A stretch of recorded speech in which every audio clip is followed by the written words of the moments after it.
Okay, this is David Zierler, Director of the Caltech Heritage Project. It's Monday, April 29th, 2024. It's my great pleasure to be here with Professor Michael S. Gazzaniga. Mike, it's great to be with you. Thank you so much for joining me. You bet. Thanks for having me. Mike, to start, would you please tell me your title and institutional affiliation? Well, currently I'm emeritus professor at the University of California, Santa Barbara. I retired this past July and am now busy at home and finding out the day-to-day activity doesn't change much. Now, what about all of your other affiliations? Did you step down, for example, from the Sage Center? Yes. And as we speak, actually, there's a recruitment process going on for the successor. Excellent people all involved, and we'll see what happens. Santa Barbara is very enthusiastic about the Sage Center, and they are really very desirous of pushing it forward as well. So that's all good news. Mike, you said your day-to-day hasn't changed that much. Does that mean you're active in the research? Are you keeping up with the literature? What happens is as you get, age into your profession, as it were, you're called upon to do all kinds of things. And in my particular case, I've become a very active editor at the Proceedings of the National Academy. And I'm somehow, this may be a sign of stupidity, find myself editing for some 300 papers a year, 350, I've lost count. And so they come to me, and you got to make the first cut. You got to decide whether these go for review, and you're supposed to, as it goes, you're supposed to get rid of 2/3 of them at that point, just kind of on your gut reaction. And then for the third that you like, you're supposed to find an editor to help you. And then the editor takes on the active editor position and gets the reviews, and the process goes forward. So it's, basically every day you wake up with something to do because it's delivered to you on if you're that active a daily basis. So that's continues to be active. And then the second project is I'm working on another book, and that keeps you always busy. And then the third project is that I have, let's see here, 7 grandchildren. All right. There we go. Are they mostly local, your grandkids? 2 live in Los Angeles, but 3 live, they're off to college now. They live up in Sacramento, and 2 live in Boston. And 2 live in Chicago. Yeah, so I didn't count right there, did I? Oh, right, we got 9 of them. Yeah, okay. Many, many blessings. Many, many blessings. Indeed. They're all good kids, too. So, Mike, what's the book? What are you working on? Well, it's trying to give a current and a fresh perspective on the basic phenomenon of split brain research in humans, and trying to tell it from a different angle. And I want people to kind of catch the fever of it, and the fever is very relevant to the current discussions that are going on in the field about how to think about how brain enables conscious experience, I think. So it's we'll see. I mean, it's you're a writer. I'm discovering that as you get to know writers, none of them say they like it. No, it's awful. Hard work. It's You, awful. you like having written. The process of writing is totally different. Yeah, exactly. Right. Well said. So anyway, that leads to a full enough day in terms of my current Mike, is this work on your current interest in split brain research, is this sort of a synthesis, a capstone of your scholarship, or are you looking to the future? Are you looking where the field is headed?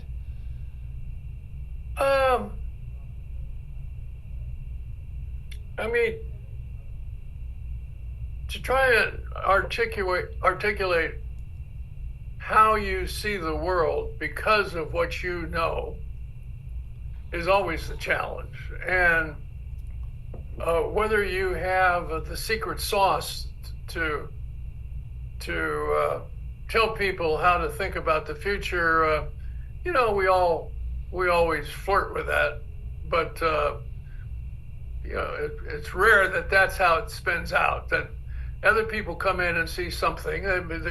You have to put down your vision, and then you kind of leave it to other people to see if it's going to direct people into the future. That's a real tough one, and I think history answers that. The individual scientist shouldn't. Mike, when you look to the younger generation, assistant faculty, postdocs, graduate students, what are you seeing in terms of their interests as they chart out the decades ahead in their career? What's the window onto where the field is headed? Yeah, that's a really good question. And I think it's one we should all be thinking about. I mean, just to give a few data points, it used to be that if you went off to get a graduate degree at Caltech or Berkeley or Harvard or wherever, you would think that 90% of the graduates were off to academic jobs, right? And they were in there because of the intellectual academic questions. I mean, that somehow they got hooked by it. Now the statistics are quite different. I don't know what they are at Caltech, but I do know what they are at the University of California, is that roughly only 30% go into academics. There's a tremendous draw to industry for all the reasons we know about, the high tech and so forth. But there's this romance that there are people who are trained on data analysis and popcorn stores have a lot of data, and they want someone to analyze it in terms of their sales and all this kind of stuff. So there are all these other things to do, and the hiring of academics is slower. I mean, because there are not that many jobs. I mean, they're not. The higher education community isn't expanding with its faculty at the rate that people want to go to school. So there's a change there. And the other thing is then that people are drawn in by technique and technology. They like it. It's practical. It's they can see where it could take them. They can make money doing it. They have see careers, and so the guy that's just kind of sitting there questioning everything, there are not as many of them. There's a practicality to their life that I think has become more prominent in the process. But I mean, all types are still around. But we're talking about the proportion shifting and what's going on. There's so many things going on. I had a long discussion this week with a colleague here at Santa Barbara who told me how many kids now simply don't show up to class. And one can say, oh, well, it's on Zoom, and so they're just going to do the Zoom from their room and sleep in a little later. That's not it. It's a much bigger number, and these are classes where there is no Zoom option. They're not showing up. And it's a stance, it's an attitude, it's something's different. And higher education has to deal with it, and we're not yet. We don't know what's going on. We don't know, with this tremendous revolution of 3 or 4 years ago of switching, and then plus other trends, we haven't come to grips as to what the point of a university is. in the larger educational landscape now. And there's going to be a lot of tough discussions coming along that to deal with this. Mike, I'm well positioned to ask this question. I talk with scientists for my job, and I hear a variation of this kind of a response. Whether I'm talking to chemists or physicists, engineers, astronomers, so many of them say, if I had to do it all over again and start my career today, it would be the study of the human brain, of neuroscience, neurobiology, because that's where they see so much fundamental discovery way out in the future. Maybe like chemists before the periodic table or physicists before Maxwell's equations. I wonder if you could reflect on that from your perspective, how you see that balance of what we understand and where, the black box of understanding is in the future. So, in the last 50 years, during my career, there was just this explosion of interest in neuroscience. It's all over. And there's tens of thousands of people practicing neuroscience, and they're collecting data, and they're showing stuff, and they're showing more detail. And there's incredibly fascinating and taxing technologies that allow you to do all that, from the knowing the subtleties of pathways, the physiological interactions. Having said all that, none of us have the slightest idea how I just did that. Let the record know Mike just touched his nose. That's right.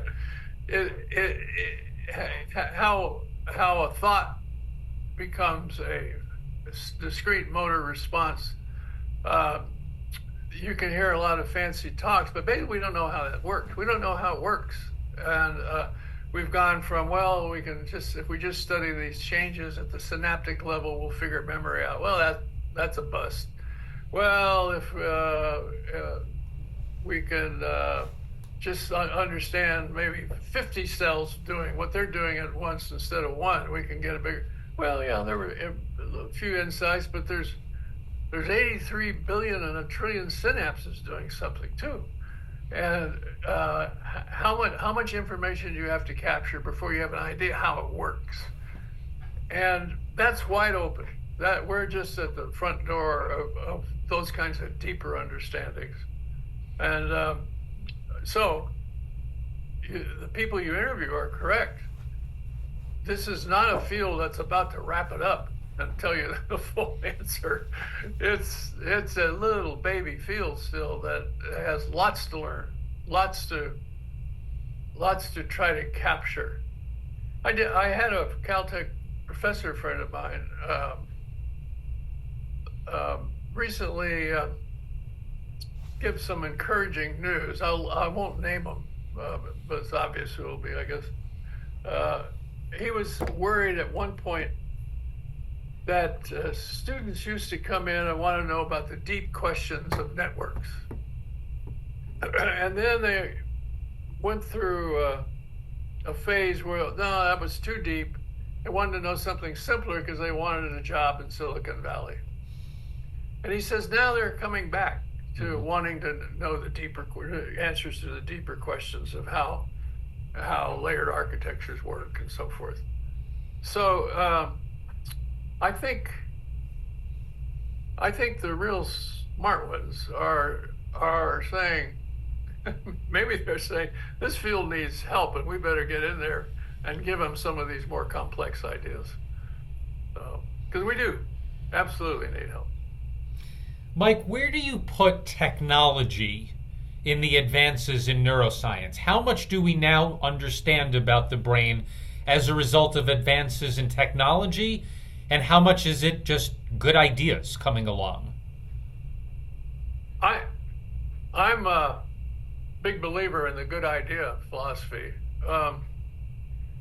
The technologies are revealing things. I mean, there's an old joke that used to float around.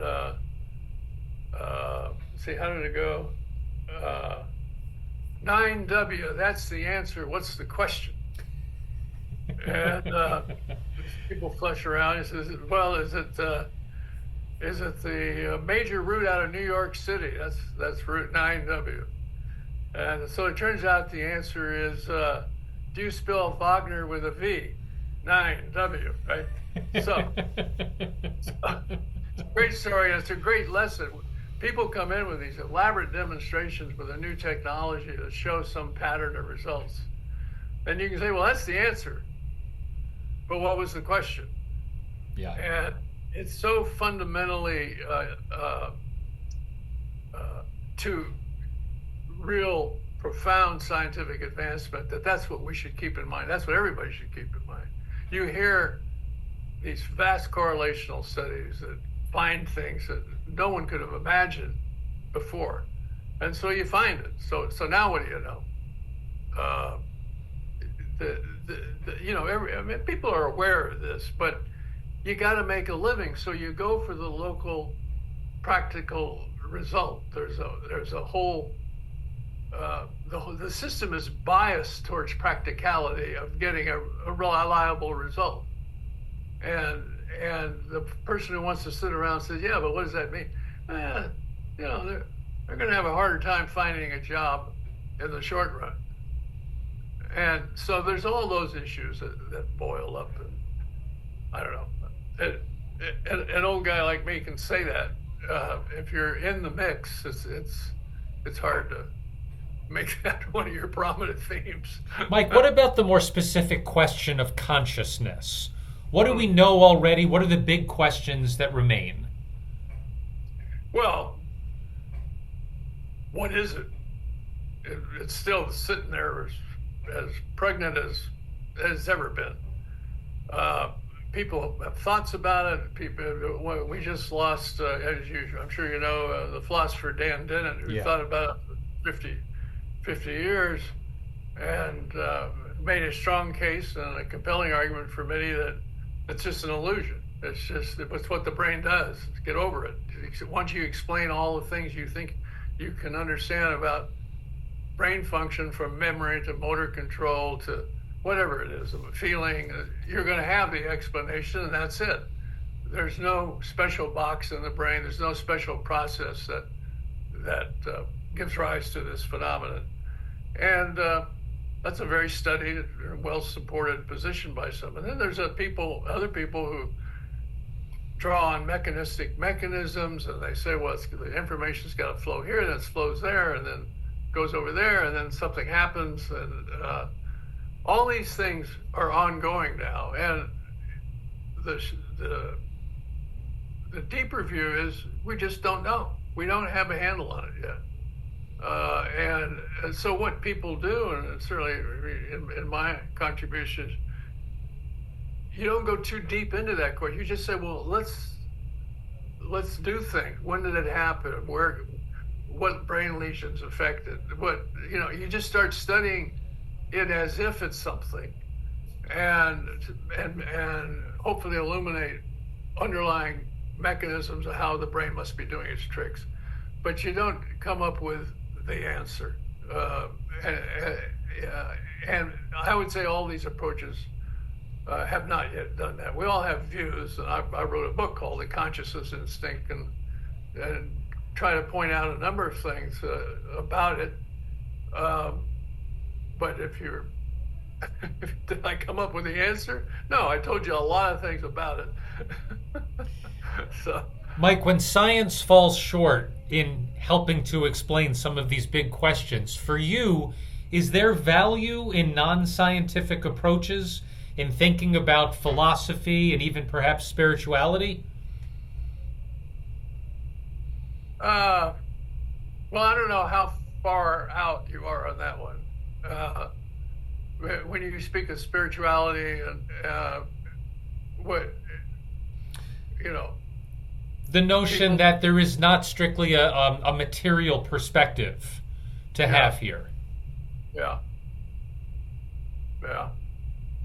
I tend to go to sleep with those explanations. I mean, it's a hard problem. It is absolutely hard. And we all are our personal own authority on this topic, right? We do have feelings. We do have this state of mind that feels completely real and robust, and if I can, this very topic is what I'm trying to capture in my new book. So I won't tell you the title of it. I got a title, and I got a first chapter. Okay, that's a book. You're on your way. So it started, but it's you put your finger on the question. We're all looking for new approaches, new perspectives, new kind of new insight on how something at one level can work to build the next level, the next layer. How does that work? How do we think about it? And I think I'm a big fan of people like your professor at Caltech right now, John Doyle, who that's what he puzzles, and he's done it with brilliance and leadership. How do you get these layers, and what are the protocols between them? How do you think about it?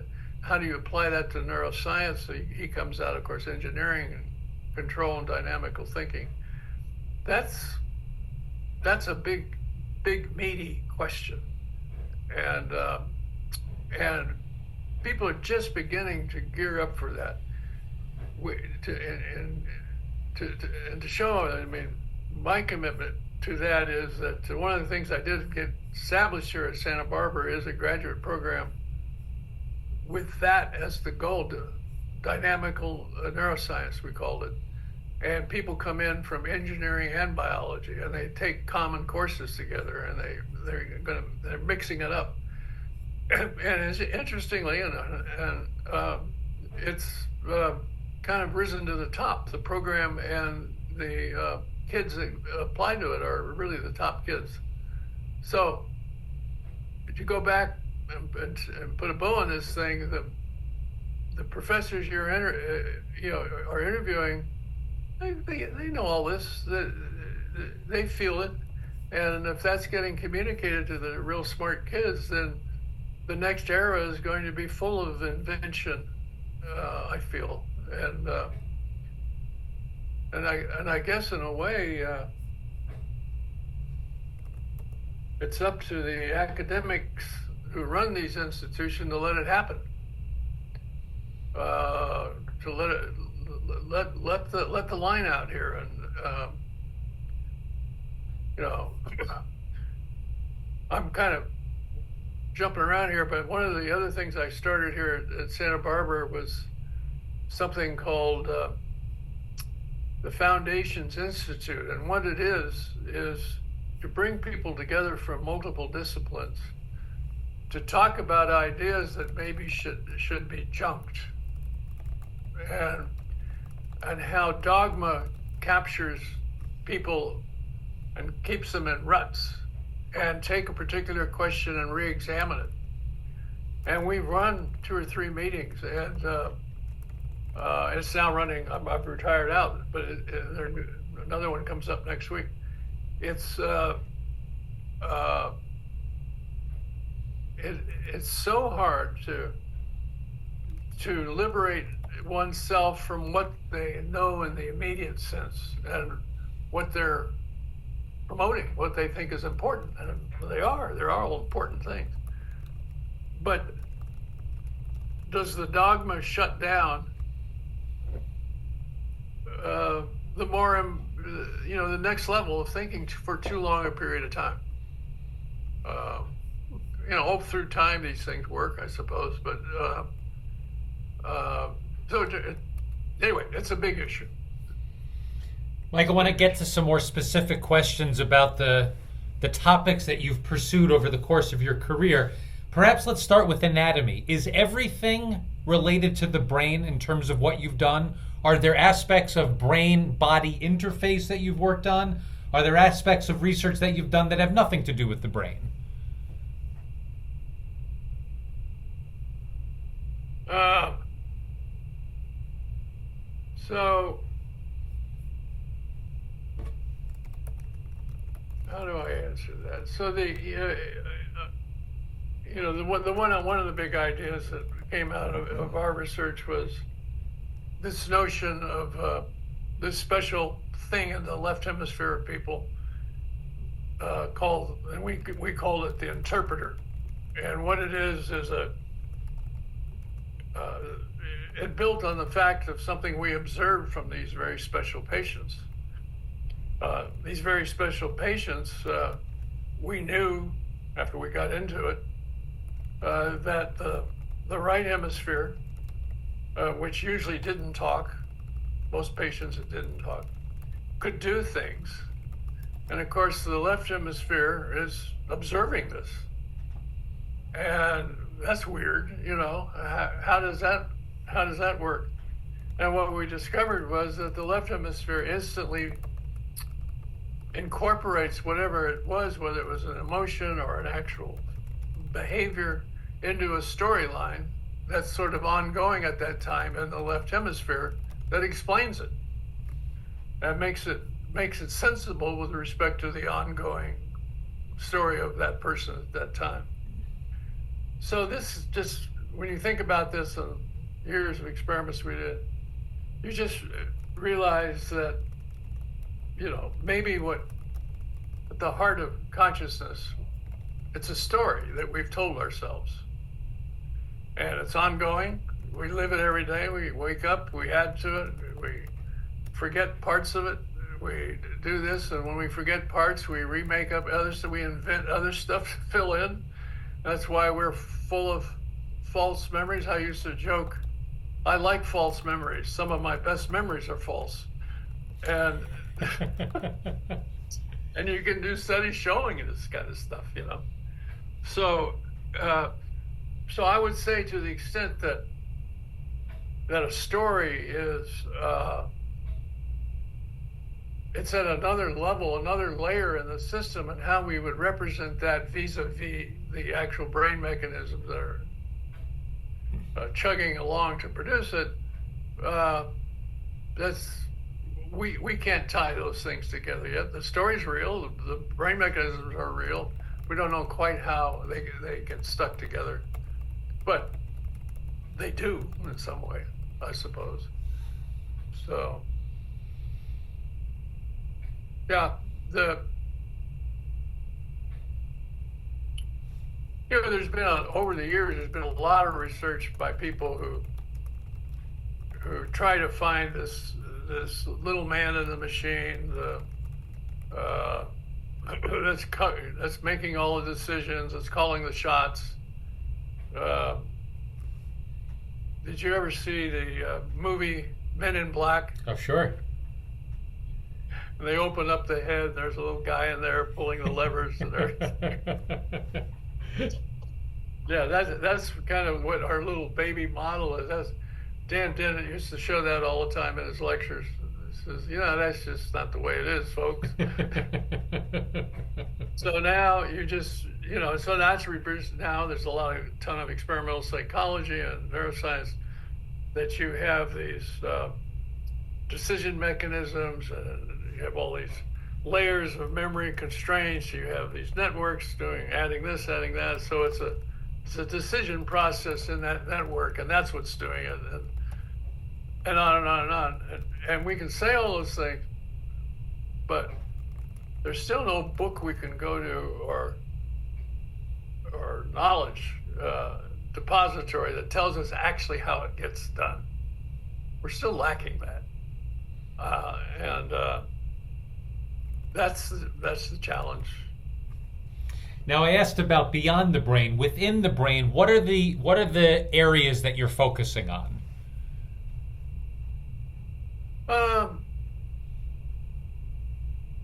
Well,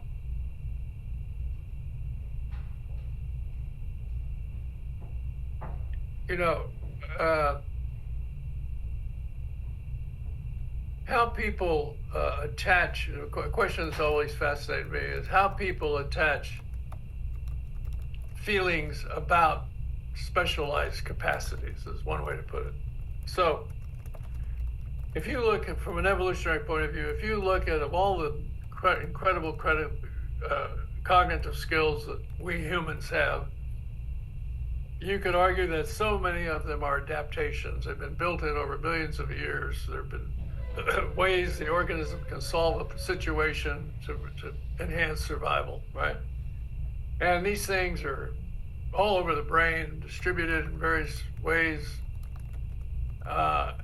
And when we're using one of them, we have a feeling about it.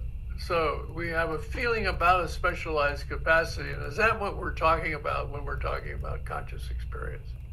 So if one could figure out how that works, you would be closer to understanding what we actually mean when we're consciously aware of one of these capacities, that kind of thinking.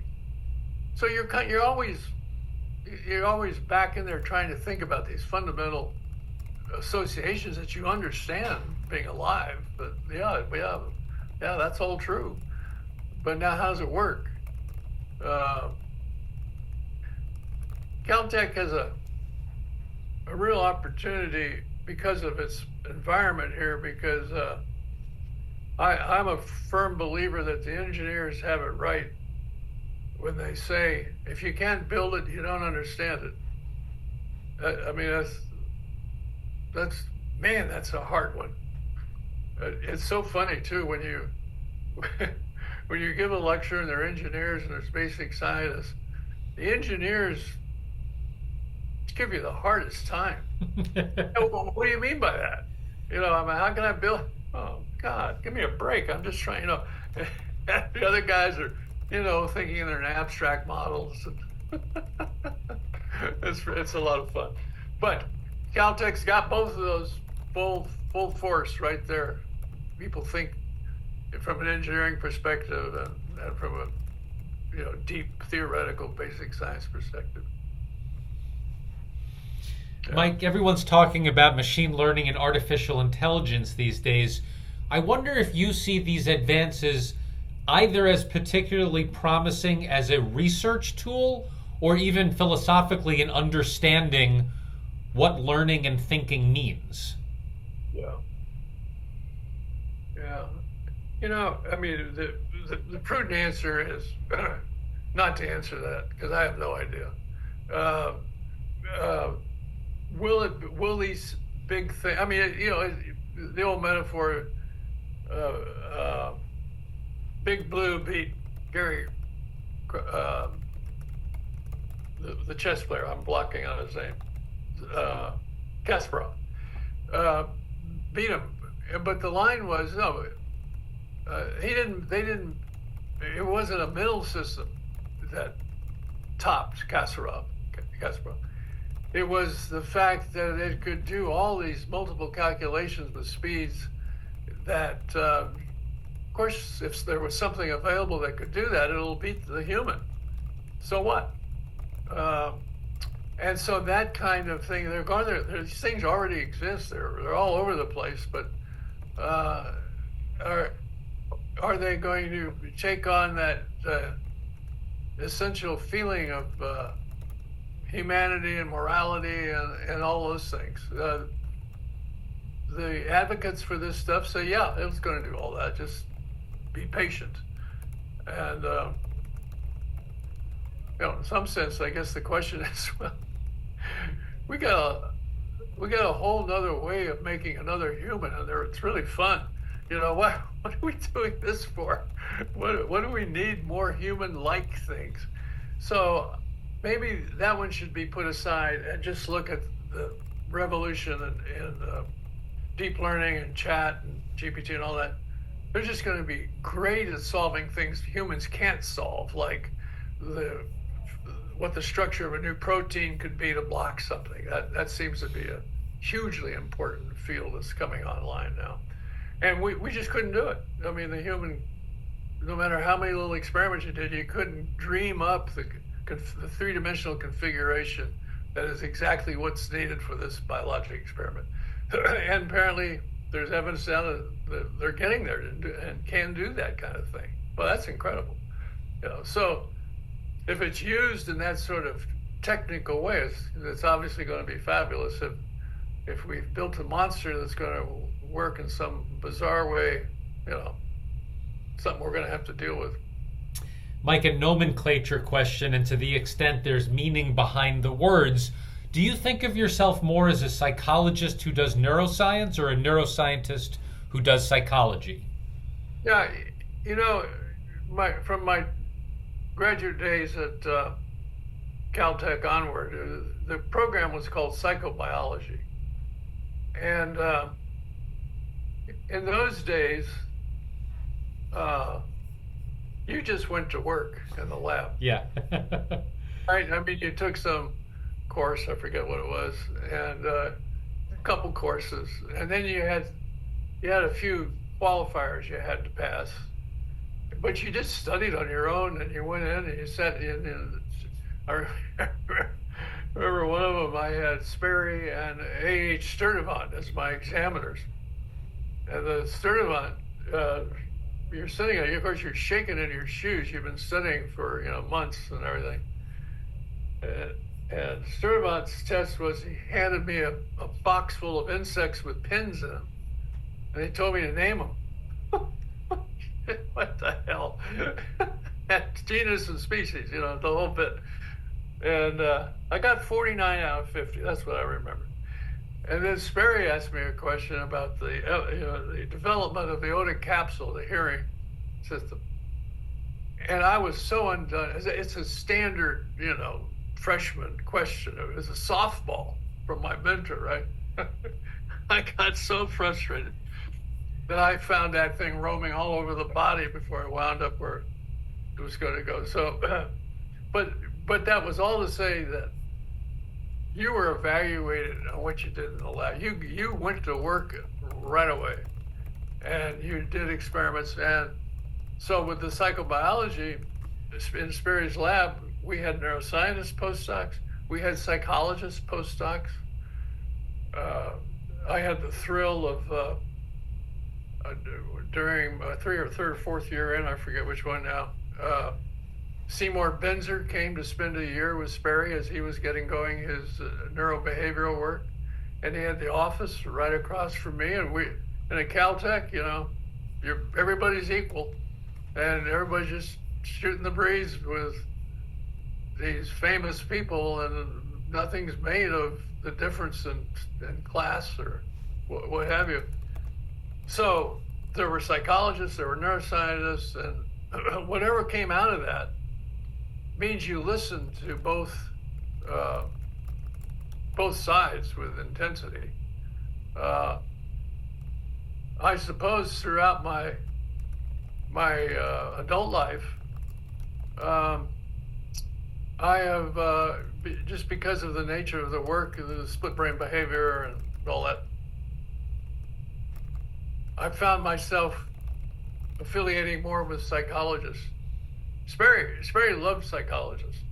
He thought they were by far the more profound thinkers, which shocked me because here we were in the biology department and everything. But he was totally aware of their value.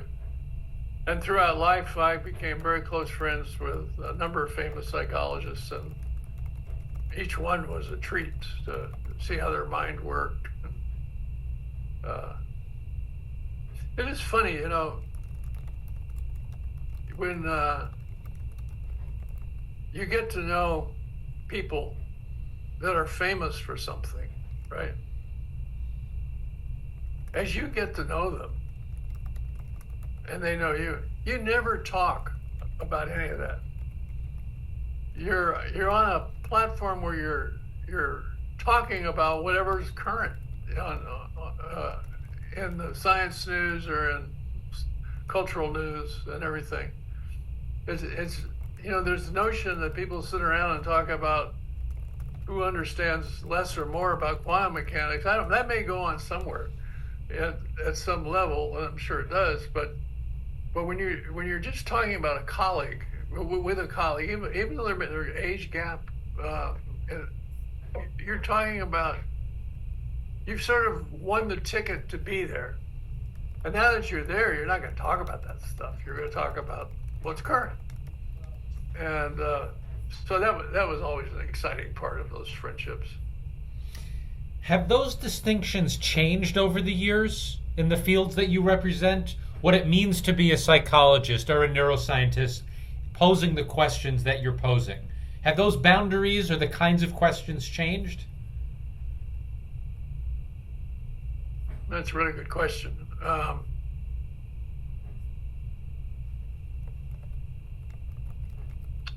You know, it would have been interesting if we'd had this conversation, say, before COVID, because what was it like? I mean, we're only talking 4 years ago now, 3 or 4 years ago. But now, post-COVID, there's all kinds of discussions about how we have to reconstitute social events for interaction and discussion, and colleagueship and all this stuff. And I don't remember that as such a deep issue before, but it is now. It is. There's an isolation,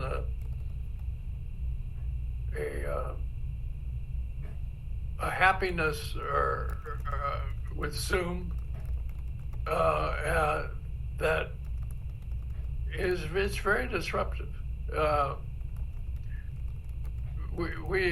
We just had a speaker here at Santa Barbara, and very well-known person, and so now there is a Zoom capacity for the lecture, and so what happens is that the meeting room participation, this is for visiting people, not like the classroom example I gave earlier, where I'd say the room is half as full.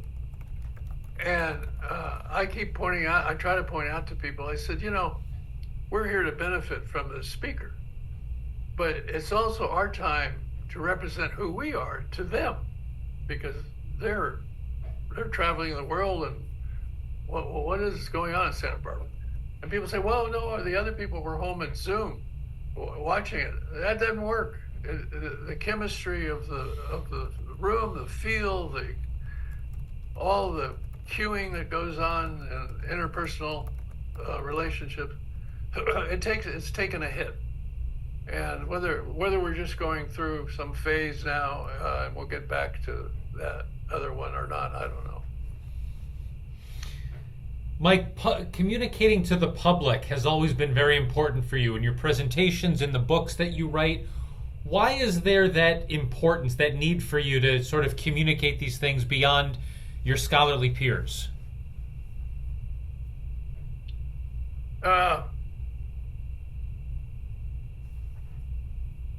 Beyond the fact that I had 6 kids to send to college,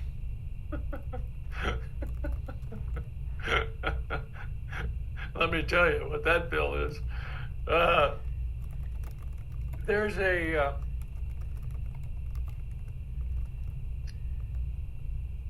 a real enjoyment to, let me tell you the good, from my point of view, maybe I'm doing a public good, but there's a real enjoyment in explaining some scientific finding to a very smart person who may be a banker or a geologist or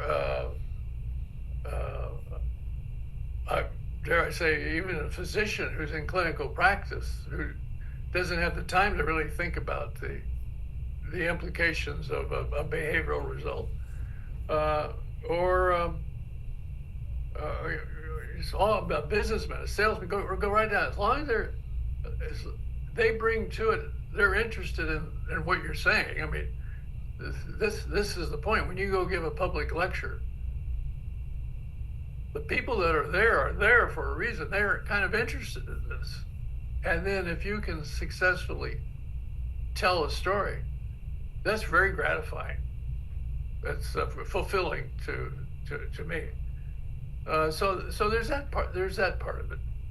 Uh, the other thing is it wasn't too big a switch for me because I kind of write in a conversational style anyway, and so to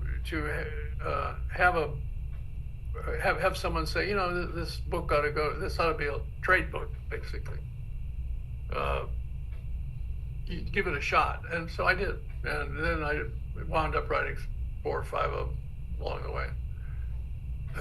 But I also wrote textbooks, and I also edited these big Summer Institute things, which is another kind of academic task.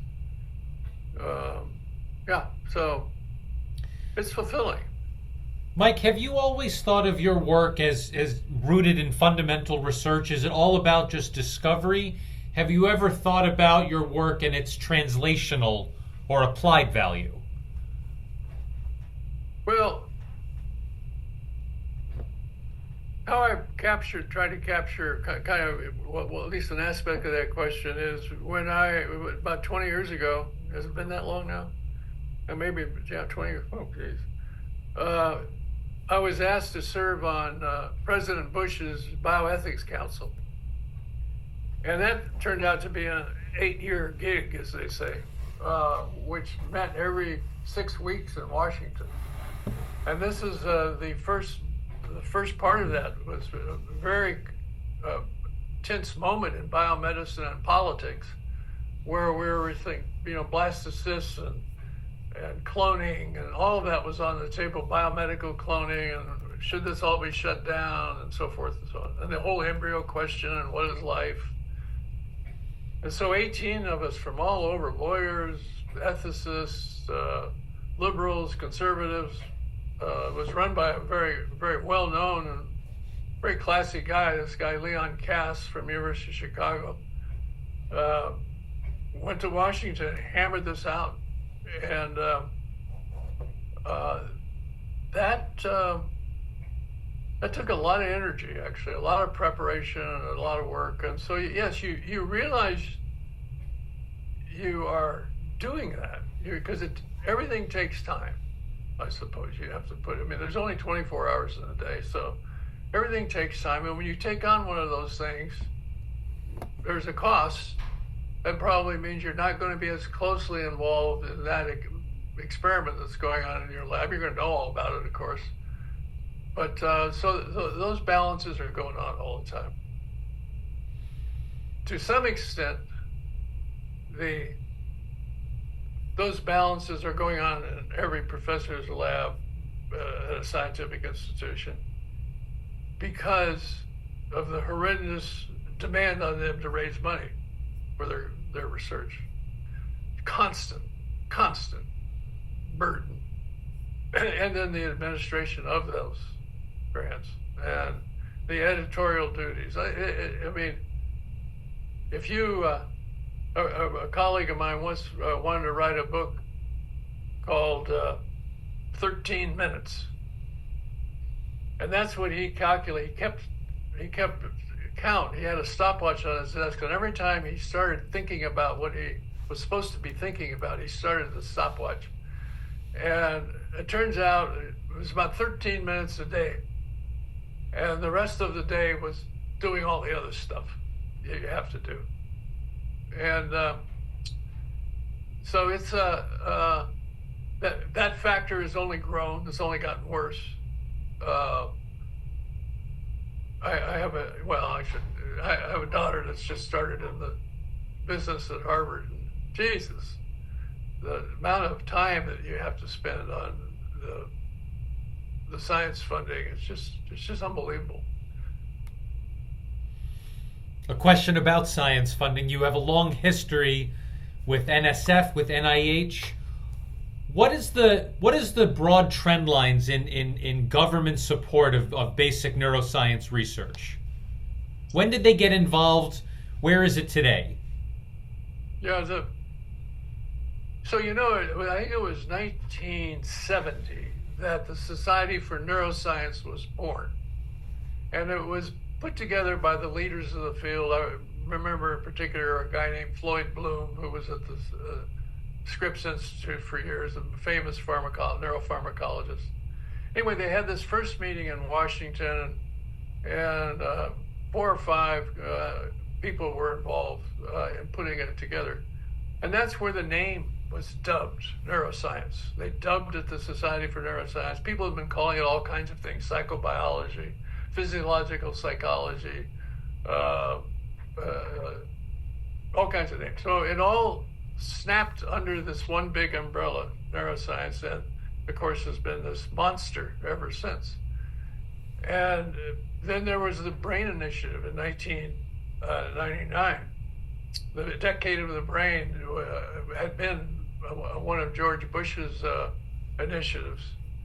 And then there was the Brain Initiative that Obama put forward. So all these things along the way have been trying to get some greater support for brain research and neuroscience. And they all have. They've all contributed. But it's not easy. I would say, in fact, it's so competitive that when, say, the University of California now hires an assistant professor, it used to be that they'd give them a startup package of a particular size, and then they assumed within a year or two they'd have their R01s and be funding themselves. Well, now the picture is quite different. The startup packages have to be quite large because the university understands it would be sheer luck if they start bringing in R01s before 5 years because of the competition, because of the different way NIH thinks about what should be funded. They want surer bets than risky bets and so forth. And there's a whole story there. So there, yes, it's, and people have told me, excuse me, that's one of the reasons the participation in academic jobs has got to decrease, because you go off and work to Google, you got your budget the next day, and you go about your work, and you go off and work elsewhere, and you got to raise money. Mike, what about the world of private benefactors? What has been their interest in supporting basic neuroscience research? Usually it's disease-based, that a family has someone with Parkinson's disease or dementia. Those are always the ways to increase funding fast, because people have a natural interest and concern, and they want, to speed things along. Cancer research is another kind of an easy one. But if you ask somebody, we're studying here how neurons allow you to combine color and shape so you can see a triangle. How does that work? Huh? What am I doing here? What am I paying for? Well, you're paying for something very fundamental, hard as conceptually that, okay, well, come back, and you've sharpened that up a little bit or something.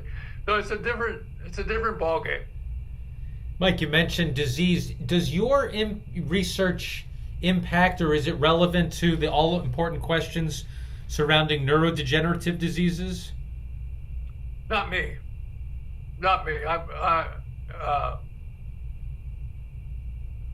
It used to be at the end of, this goes back 50, 60 years, at the end of your NIH application, there was this section called significance. And we all of us used to just pass around these boilerplate paragraphs about this long. Well, we hope to solve cancer or schizophrenia or neurologic disease with this research, period. Oh no, that doesn't work anymore. You have to really fit it into a practical payoff. And I understand that. It may be that for real basic science research now, you go over to NSF. The problem with NSF is that the grants are a lot smaller, more focused. And so for big biological expensive laboratories, they're the funding's not as great. For real wild stuff, you try to see if places like DARPA is interested, and because they have big checkbooks, but it comes with a different. Sure, they can cut you off faster than you can say hello because they don't think the research is going to the problem that they're particularly interested in. So it's every major lab director knows all of this. They're constantly churning, and then occasionally there's just benefactors who come in and get it and say, "Yeah, we get it. We understand this, and here's the check." Do you have any perspective or unique insight on why Parkinson's and Alzheimer's and dementia more generally, they're just so problematic in terms of understanding their causes, coming up with therapies or even cures? Why have we made so little progress in these areas? Yeah, I have friends that can answer that question for you.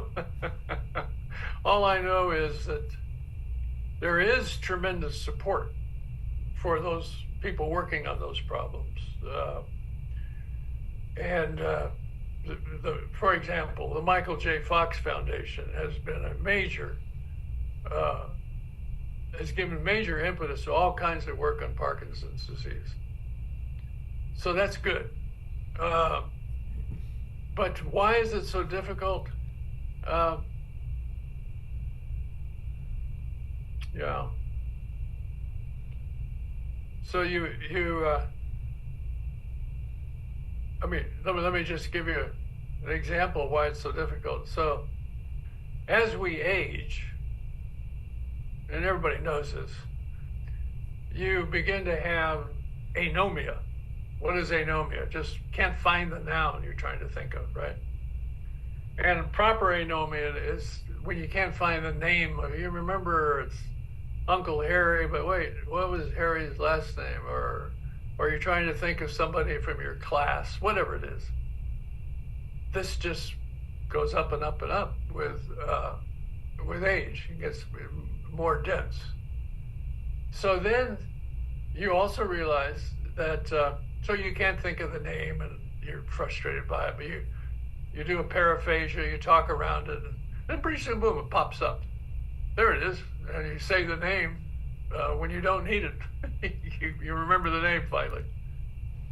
How does that work? What is the organization of the memory system such that that's a feature of it? So I think, the aging process, the way I like to think of it is the aging process, which applies to Parkinson's and dementia, all these questions you're asking, is a gradual deafferentation of the system. Things are dying off, and the inputs aren't as strong. And maybe the tonic level of neural networks has gone down because of this random cell death that goes on with aging. I don't know what it is. No one knows what it is. But you become acutely aware of it as you age, and people stop doing things because they just don't want to be put in the position of not being their former self. Of being able to recall all the specifics of an experiment, all the specifics of relationships, all the specifics of anything. You have to go back and get bigger handles on what it is you have to offer in a remembrance. Mike, let's do some deep history of science. So thinking about Roger Sperry, about your graduate work, what is the prehistory of split brain research? What are the scientific foundations upon which split brain research exists? Well, so there's, the way to look at it is the first sort of surgical intervention of people with epilepsy came actually in a rather large series of patients from the University of Rochester in the 40s. And they were written up by a neurologist named Andrew Akelitis. And he basically studied patients with full and partial sections and all that. And he didn't find anything. He just, there's nothing wrong with these patients. So that was a background. And then there is a well-known clinical syndrome called callosal agenesis, babies born without the callosum. And there'd been, light work on that. And really, there wasn't any of this sort of split brain interhemispheric breakdown that's so famous now. Didn't seem to be a big deal. So that was kind of going on in the background. Then around, I think 49 or 50, Roger Sperry with Ronald Myers, his student, another student of his, just sort of asking the question, well, how does information from one hemisphere get to the other? And you got this big fiber pathway. We kind of know roughly the anatomy. If you cut that thing, there's got to be something going on there. So they started in and started out on cats, and they first had to limit information to one hemisphere. So they figured out how to get into the bottom of the brain and split this thing called the optic chiasm, where information from the eyes gets mixed. But if you split it down the middle, the information from the right eye only goes to the right brain, and the left eye goes to the left brain. And they technically figured out that surgery and did it. And then they went ahead with that surgery and corpus callosum cut and basically found in cats the split brain story. And then the next move was to do that in primates. They worked on primates, and another guy came through the Sperry lab, a guy named Mitch Glickstein, did all that. And so that was very exciting.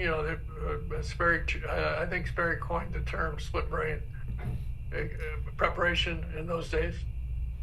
And so that was great. I mean, and how I entered the story was I had, between my junior and senior year, I was at Dartmouth College. I had written to Sperry to ask him if there's any chance I could hang out in the summer, because I lived in Glendale, California there. So I would go over to Caltech and have a job for the summer. And he said, sure. And my intent was to go out and work on nerve regeneration, because that's what he was really famous for at the time. His incredible work on nerve regeneration. Nerve growth. I mean, how does the brain organize itself? Is it selective or not? And so I got out to the lab, and everybody was buzzing about this cat and monkey stuff. And oh my God, and I learned about that. And so I had the idea of, maybe we could,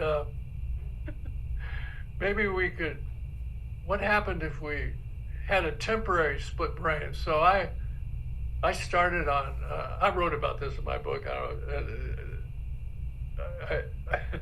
I had the idea, well, maybe we can put half of a rabbit brain to sleep and teach the other side something, and then put it to sleep and see if it transfers, all these kinds of things. So I started working on that, and I had to work in the hallway there of Alley's Hall, because all the labs were full, and I was just this kid coming in for the summer.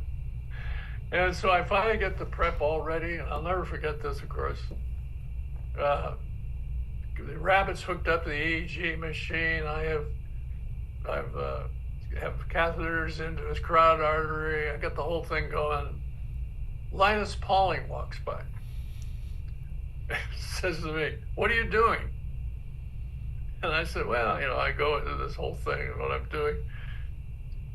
And he looks at me and he goes, he sees the EEG machine, the squiggles, and everything. He says to me, Says, maybe it's like a bowl of jelly. The brain, you shake it, you get those wiggles. You better try that first before you give it the completely just tries to shoot the whole thing down. And it was in a positive way, but I mean, it was like, have you tested all your assumptions here before you're going for this home run experiment? And that was a lesson I learned, I'll tell you. And because Pauling had the office right around the corner from Sperry. And if you can imagine, I mean, the setting was unbelievable. I still tell people the story. I mean, Pauling was around the corner. There was Sperry. Down the hall was Sturdivant. Floor 2 below us was Max Delbruck.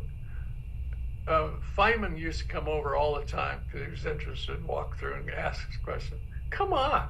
I mean, and probably the best part of it is, as a student, you weren't fully aware of what a ridiculous thing you were in the middle of.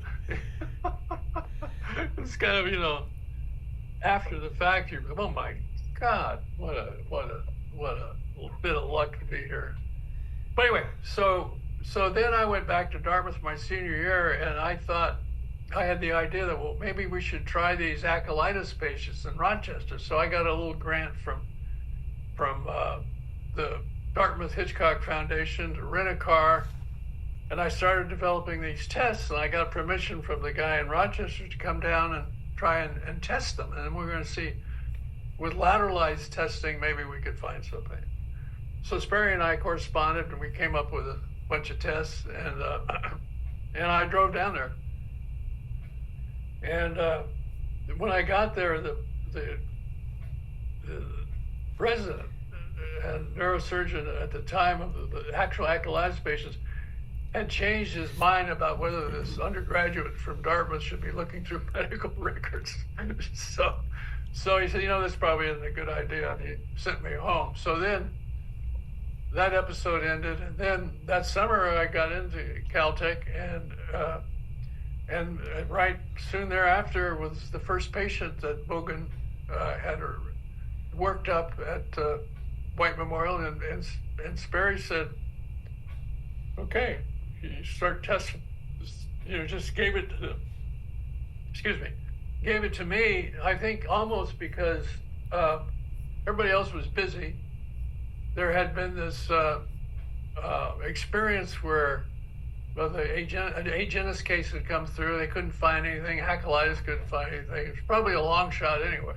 So give it to the kid that just came in. I mean, I don't know if that was it or not, but anyway, so I got the assignment and started, and the rest is the process for 5 years of best 5 years of my life,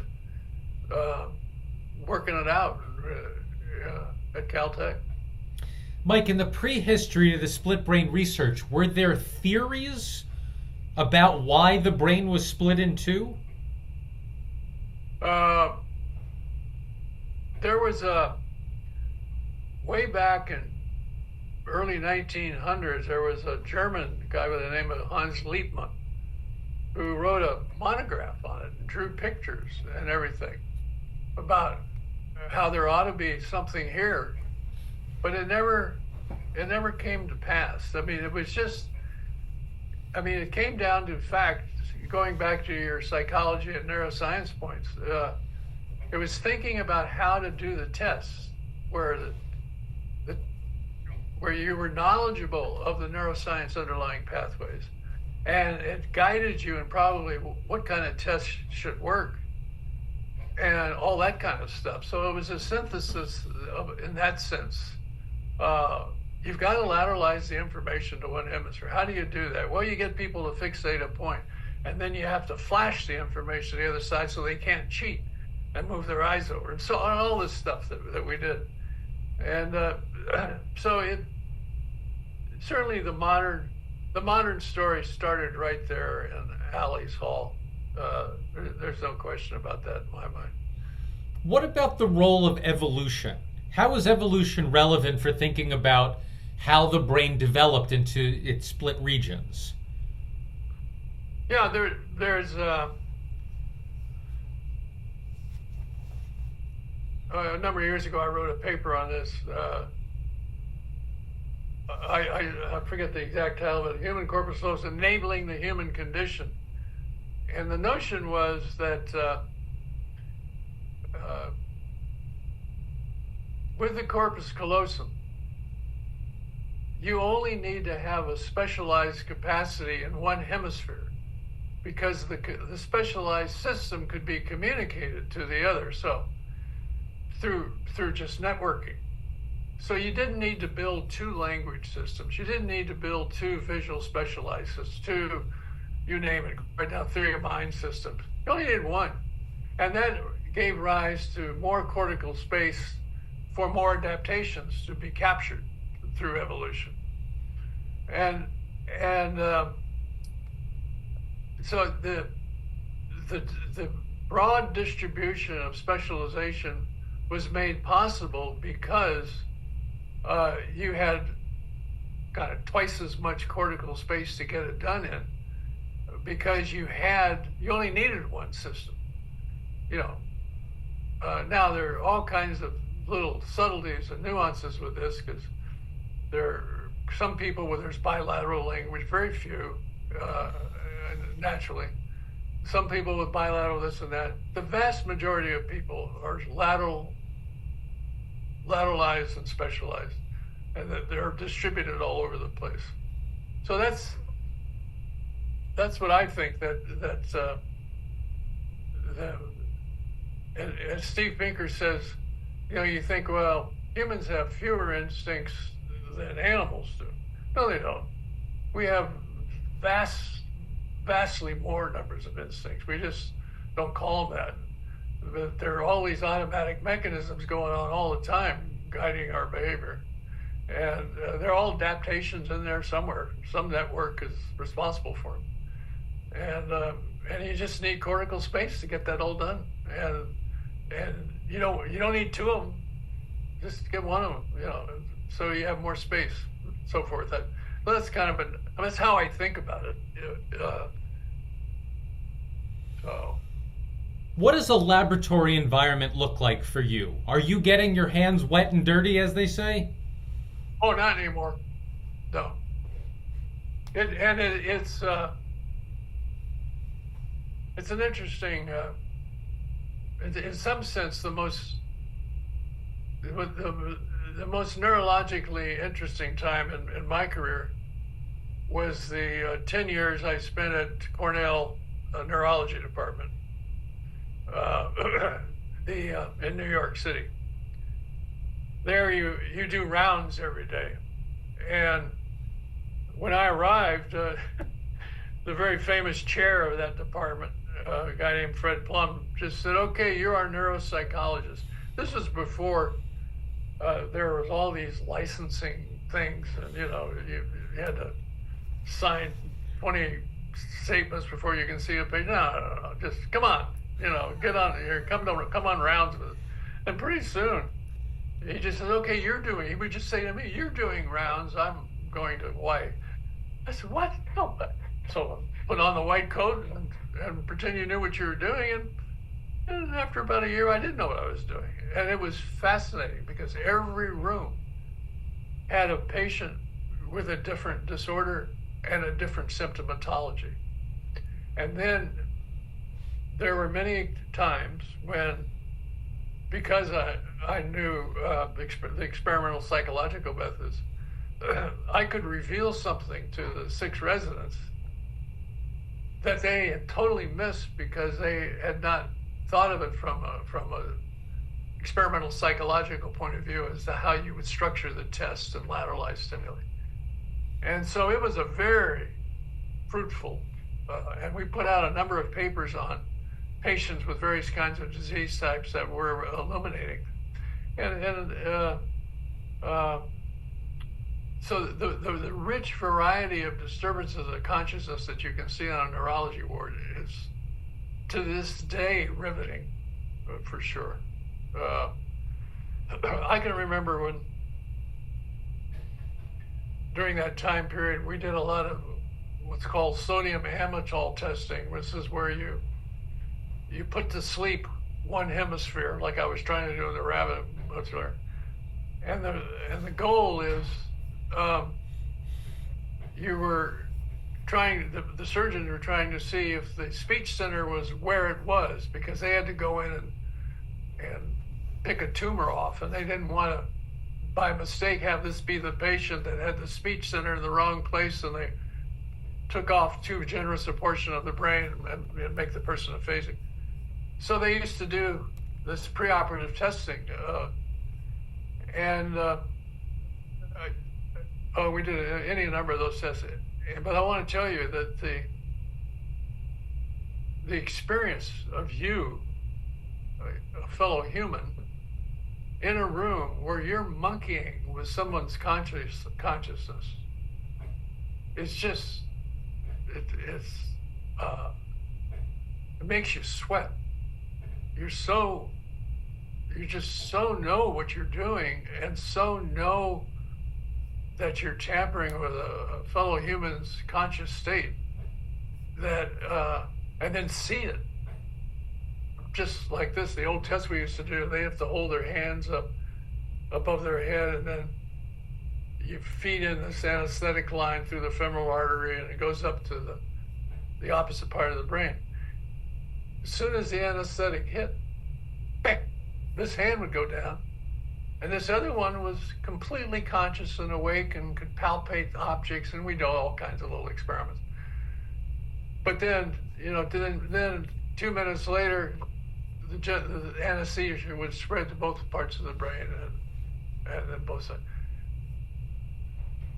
Point of that is, when you're impacting conscious states like that, it's just riveting. And through the years, I would say, so we had the Caltech patients, and then I moved east, and there was a whole other set of patients that we developed. And throughout the years, we always had visiting scientists come, and they did their experiments on them.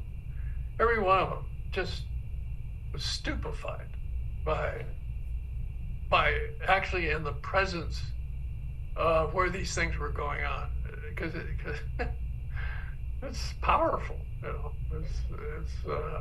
We're getting at something here. Are we doing it right? How can we? And then, of course, everybody thinks of 13 other things they want to do, all that. So, Mike, operating in a clinical environment, how did that influence your research?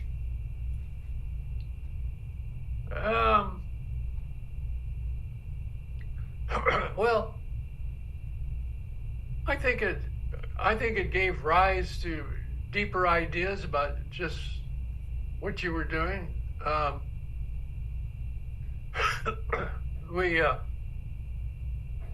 The whole conscious, unconscious realm, which we all know of and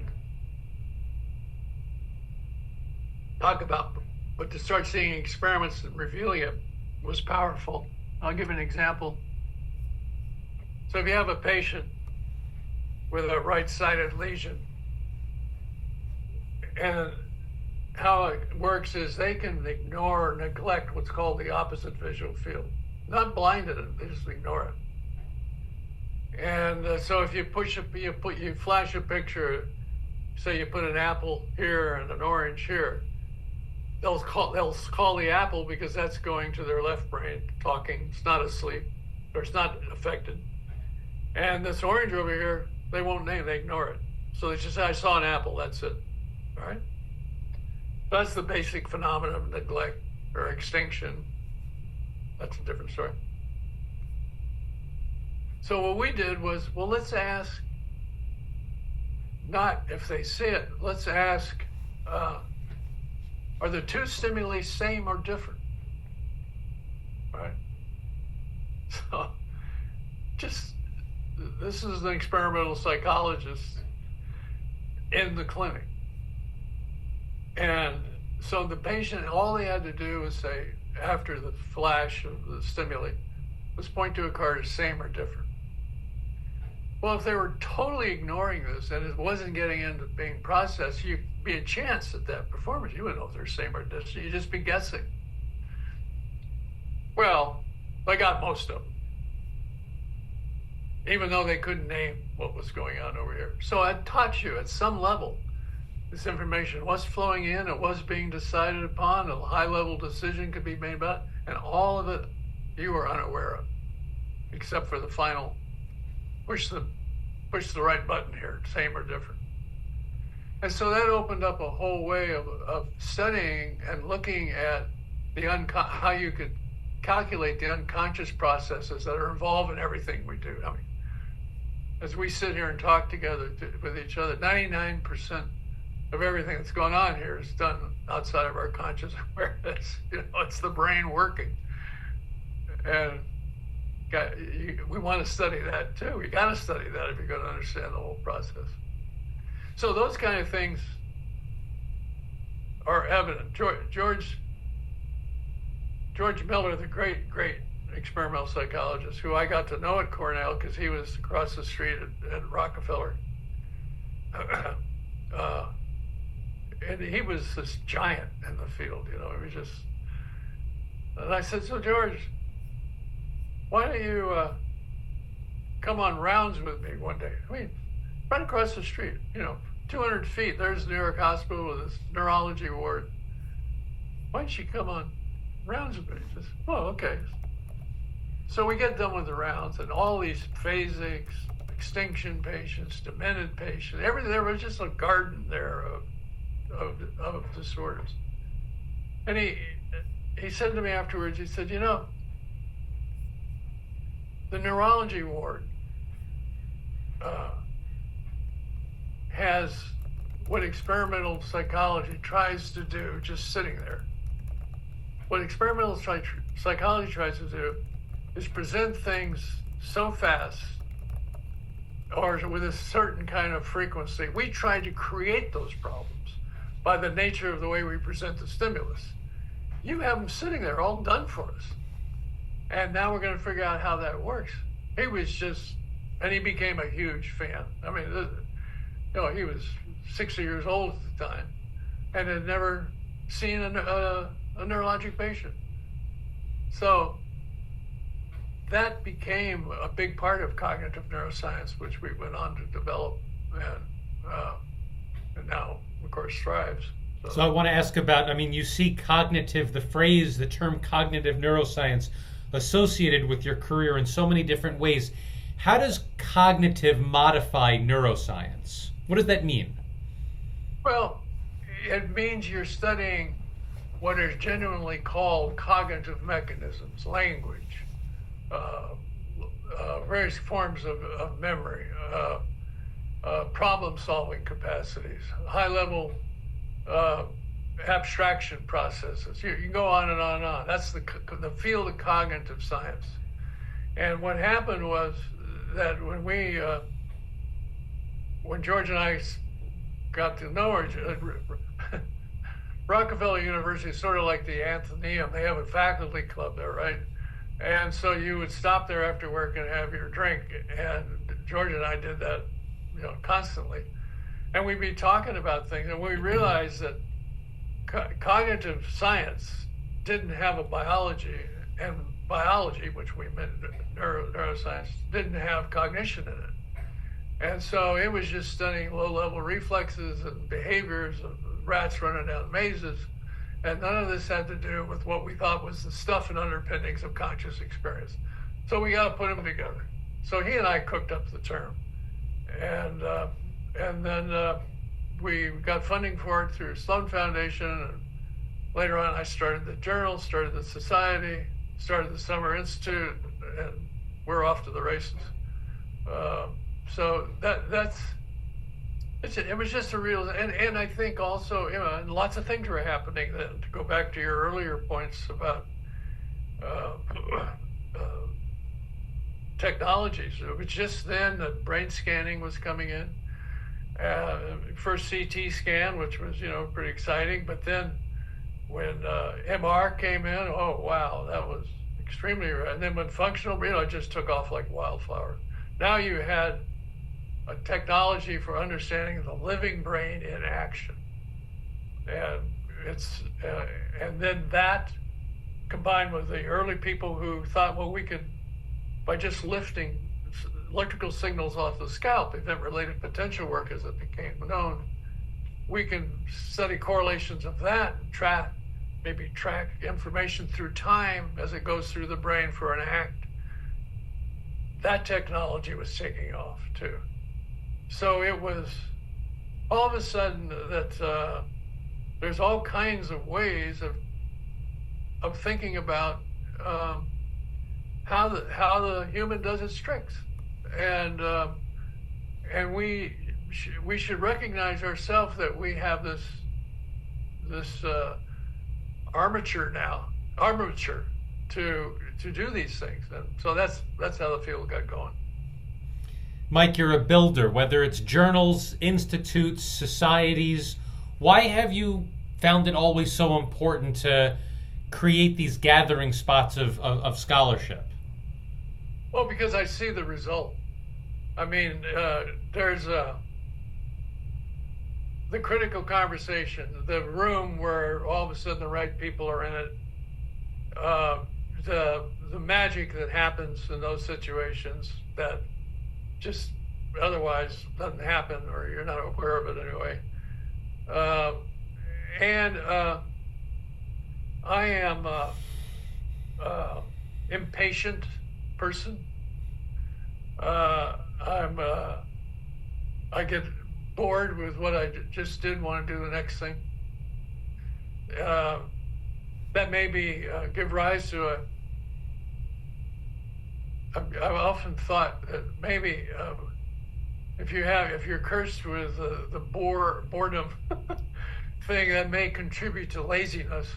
I mean, I've often thought, why couldn't I play the piano better? Well, I got the idea here. That's enough. And I was bored with the process, so let's just go hear somebody who knows how to play it. So I don't know, silly little idea, but it's fun. It's fun to get things off the ground. It's putting them together and cutting deals that other people. I mean, I could tell you each one of these things, all the resistance that was met. People don't do the journal by major people. Don't do this thing. All the big fancy reasons as to why. And then you just do it. And it just, well, yeah, there are a lot of people who want this, and your sense that this was needed was well-founded, and so it worked out. And then when you have a couple successes, it came around that people would start asking me to do things, and there were a few I didn't do because I wasn't that deeply committed to the overall goal. But if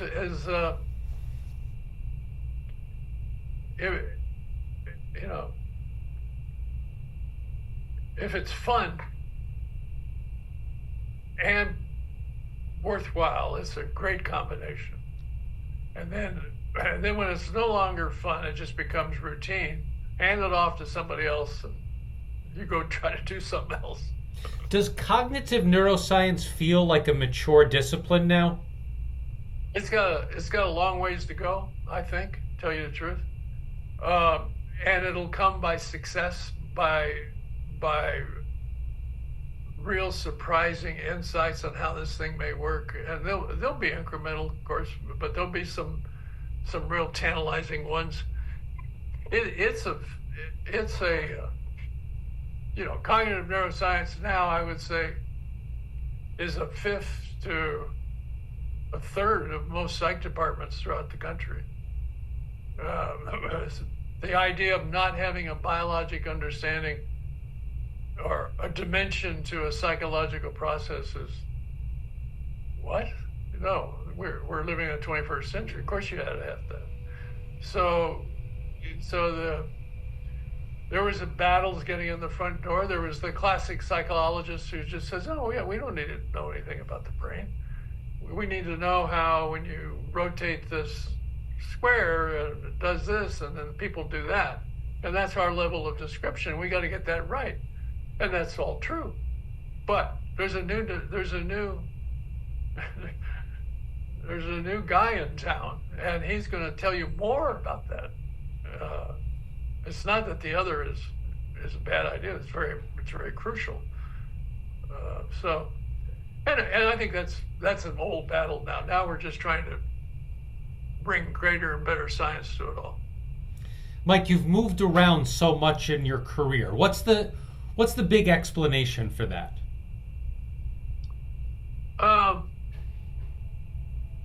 Well,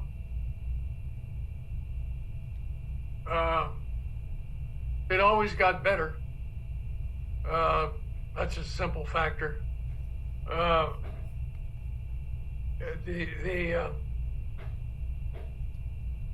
You could say there's a couple of them. There were personal things. I went through a divorce and that kind of thing.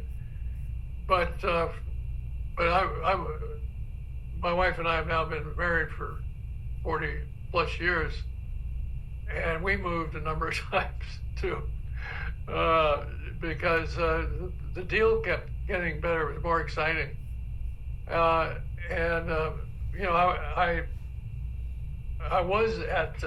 moved from Cornell Medical up to Dartmouth Medical School because we had a baby in New York, and we were always up at Dartmouth because that's where a bunch of the patients were. And so they said, why don't you just come? And they offered me a job. So we just said, okay, we'll do that.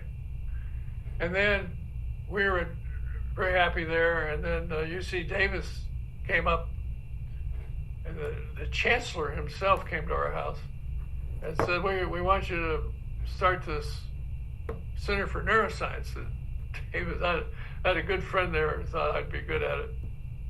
So they coaxed me into that. And I did that. And that was great fun. Great school. And then we were happy there and so forth. And then the arts and science part of Dartmouth said, no, we want you now. We want to get cognitive neuroscience going within the college, because the college and the medical school were two quite different entities. So I'm a Dartmouth grad, so I said, okay, well, love that. So we went back for that. Loved it, had a grand time. And then that brought me up to 65, 66 years old. And Santa Barbara says, well, we want you to come out here. And I built a house here 40 years earlier, my own two hands, and just kept the property.